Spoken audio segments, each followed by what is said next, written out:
Thank you, Lord. Hello mga boss, Salamat. good morning, good morning. Tayo po Thank ay you, Lord, nandito kasi sa iniingatan mo ako. Bukawi. Yan. Salamat, Panginoon, Tayo kasi ay yung pupunta magulang ko sa hindi mo hinahayaan na magkasakit. tindahan ng mga dog. Panginoon, salamat kasi yung blessing lagi mong binibigay sa pamilya ko. Salamat, Lord, kasi kahit mahirap, pinaparamdam mo sa akin na kaya ko. Salamat, Panginoon, kasi sa dinabi-dami ng problema, bakit ako?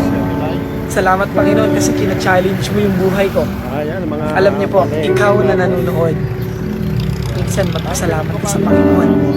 Maganda man o pangit yung nangyayari sa buhay mo, matuto kang magpasalamat sa Panginoon.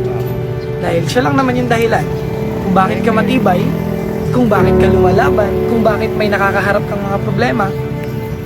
Sina-challenge ka ng Panginoon dahil alam niya kaya mo, alam niya mapagtatagumpayan mo.